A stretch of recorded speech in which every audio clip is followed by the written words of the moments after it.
This is Jonathan Agger, 5th Pro Boxing Fans, joined by Queensberry's Dev Sahni. Dev, we're here ahead of tomorrow night at York Hall, Commonwealth title fight between Sam Gilley and Jack McGann. Firstly, what is it like standing at a press conference and Artur Beterbiev is annoyed at you from like 2 meters away? What's that like?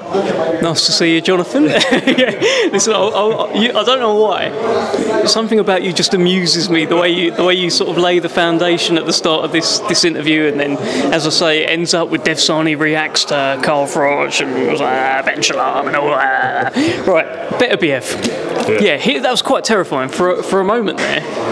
I was like, this could be it. This could be it. In my head, I was sort of saying goodbye to Mrs. Sahni, mother and wife. I was saying goodbye to Mr. Sahni, myself and my father. That was all going through my head. But do you know, it got people talking, didn't it? Sometimes you got to do that. You know, we've seen the Beterbiev Bivol press conferences. I've hosted one of them before, where all Beterbiev said was, "He knows." I was like, okay, Dmitry, what is it that you know? He was like, I don't know. I was like, right, okay.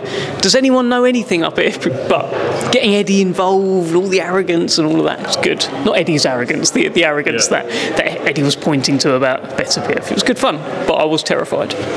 It was a good moment, I thought, because, you know, that clip went viral and, you know, it got everyone talking about the fight, which is obviously what you want. Talk to me about the fight itself. How did you see it? I haven't watched it back, right, but on the night, I thought they were going to say it's a draw. I thought it felt like that, because I could see where Bivol was doing really well. I could also see where Bivol wasn't doing much, and Beterbiev was backing him up and unleashing on him. I think Bivol will get more credit for not getting knocked out. That can happen. You go in with a beast and suddenly you're still standing at the end, the only man to do so. It almost feels like you get extra credit for that. There was no robbery. But it felt like a draw. It felt like a draw. But I haven't watched it back, and you know, we're here for Gilley McGann, so you know, we keep things moving, mate. Just last on Preservative Bivol, what was it like just being ringside for that up close? Just seeing how I thought it delivered. Some people said it wasn't as good as they thought it'd be, but it was as close as it could get, right? If you know what you're watching, which most people who watched Beterbiev Bivol would have done, you'd have just seen that was high level stuff. There was so many things going on there. I loved it. I thought it was an absolutely brilliant fight, and I'd see it again. Give me round 13. Let's see if Beterbiev can get him out of there this time. Can he start the pressure early? Can Bivol get Beterbiev out of there? Beterbiev's not getting any younger, is he? Yeah, and at the post-fight, I'm pretty sure Beterbiev said something about his knee. He hadn't long come off surgery. Did that hamper him? Will the knee ever get better? I don't know. Let's run it back. Let's see it again. It was brilliant. Before we talk about the rest of the card, let's talk about why we're here. Gilley McGann, big fight. Yeah, how do you think it's going to not play out, but in terms of how the styles are going to match up? Obviously, we saw McGann on one of the Saudi shows, and 2 of them. Yeah, talk to us about the fight. Look, McGann was, he's been on 2 Saudi shows. The first one, he took on Roberto Duran's son, knocked him out. Suddenly he's got Duran on his record. Not many people can say that. So that was great. That was great momentum. Then he ran into Louis Green and really got caught pretty cold there, and ended up getting knocked out by Louis Green. But he's a good fighter. He's rebuilt since that. He knocked out Lucas Barabas, who is a circuit fighter, a journeyman, if you will, but a real hard case who doesn't get knocked out. And Jack McGann's the only one to have knocked him out, done him with a body shot. So he's good, and he's come into this hungry. He was going to be on this show anyway, and he's taken it late notice. Very intrigued by what he can do in there. And he's taken on the Magic Man. The Magic Man is Sam Gilley, making his Queensberry debut, Commonwealth champion, former English champion, and he's promising some magic. Let's see if he can deliver it. It's a real fight. It was going to be a real fight against Louis Green, but Sam Gilley knew what to expect. I don't know if he really knows what to expect from Jack McGann. Should be really intriguing. There might even be an upset on the cards here. There's another element of Jack McGann is he's backed by Robert Warren and Warren Boxing Management, you know, Alfie, all of those guys, and Sam Gilley's with Frank. So there's a little bit of brother versus brother, a little additional angle there. Yeah, and good to see Nick Webb back. We love a heavyweight. Wild Webb, good to have him back. Yeah. Anyone else you want to shout out on the undercard? I'm personally looking forward to seeing Tommy Fletcher, but yeah. Mate, in terms of, like, Tommy Fletcher's great, right? Yeah, 8-0, 6 knockouts, hits really hard.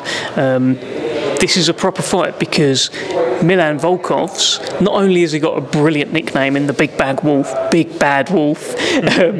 but he took Alonso Berardi the distance. And we've seen how good Alonso Berardi is when he faced Alois Jr.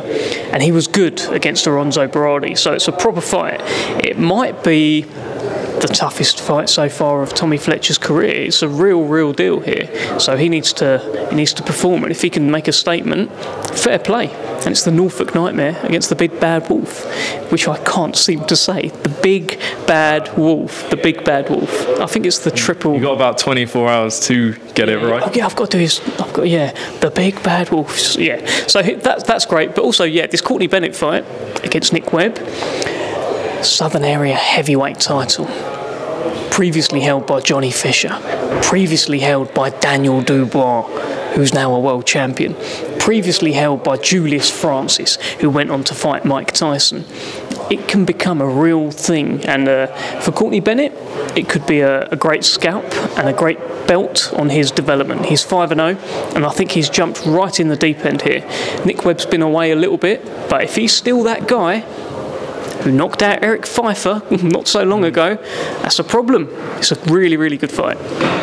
Just ask you about Frazer Clarke. He came out today and said that he's going to continue, which is good to hear. It's good to hear he's doing well, which I think some people were worried about. But it's from a Queensberry perspective, that Fabio Wardley KO, what do you think that does for his career? It does a lot for him. Firstly, Frazer Clarke, I saw him at the airport as well. A few people saw him. Obviously, he was disappointed, but he was health-wise okay. That was the main thing. Because that was a scary knockout. That was one of those where, you know, I'm with Queensberry, Fabio Wardley. I very much wanted him to win. So when he done that's great. But you get to know fighters, and you won't find anyone on the circuit who says a bad word about Frazer Clarke. So as much as it was great to see that from Fabio, it was quite horrible to see Frazer Clarke in that situation. And you know he's a family man and whatnot. So glad he's okay, and good that he'll be back. I think there's plenty of fights out there. There's no harm in getting knocked out by Fabio Wardley in a round when Fabio Wardley, in the Ring Magazine top 10, he's got the second highest knockout percentage, like 95%. But what does that win do for Fabio? A lot. That sets him clear above this level right now, because he's knocked out David Adelaide and he's knocked out Frazer Clarke. I know Sol Dakers wants to fight him as well, but hopefully we get to see Sol Dakers and Adelaide. That would be good. I think Fabio Wardley now is kind of fringe world level. And it's not just me saying that. Just go and look at the ratings. He's a bona fide top 10 heavyweight. So yeah, fair play. I don't know who he's going to fight next, but I know he is all action. You have to watch him. He's one of the heaviest hitters in boxing, not just the heavyweight division, in all of boxing. Don't believe me? Go and look at his knockout reel. Go and look at his knockout percentage. He knocks people out. It's really entertaining, and he speaks so well. So yeah, great Queensberry debut for the big man. Certainly was. Dev, your thoughts on the Ben Whittaker debate? Obviously, some people saying he didn't want it. Obviously, Ben Shalom says he was injured. What's your take? I'm not going to say about he didn't want it or anything like that. My take is Liam Cameron was getting on top in the fight. If the fight had continued, we're either in a situation where Ben Whittaker pulls out a career best performance in a masterclass, maybe he comes back and he stops Liam Cameron, outpoints him, or Liam Cameron finishes the job. Whatever happened there, I don't know. I'm not going to speculate, but I know that Ben Whittaker's next fight for me has to be Liam Cameron. Has to be. That's how I see it. I just think because the perception out there, and maybe they'll find another way. That's going to be their own PR battle if they don't fancy Liam Cameron next. They've got to navigate these waters, this storm that is coming of people calling him what they're calling him and saying you don't fancy it. I would imagine he does fancy it. So I hope that we do see it. And in the rematch, it might just be like a Ben Whittaker masterclass. He might win every round, might box his head off, or Liam Cameron might just be the guy who beats Ben Whittaker, who might just be too soon at this stage of his career. I hope we see it. I like Ben Whittaker, and I'm absolutely not going to speculate on could he have continued or anything like that. Just want to see him healthy and see him fight Liam Cameron again. Lastly, Dev, Andy Lee said that Tyson Fury didn't spar for the Usyk fight because of concerns about the cut and everything else. What do you think of that, and how pivotal could that be in a rematch, especially if you're a Fury fan? Seeing how he performed in the first fight, if they're saying he didn't spar, if he's able to spar this time, does that give you extra confidence? What do you think? I think if you can spar, properly spar, because I think what Andy Lee's, I watched some of these interviews, they were concerned, weren't they, that the cut was going to open up and suddenly you got to pay Usyk 10 million. There was like a kind of fine in place, wasn't there?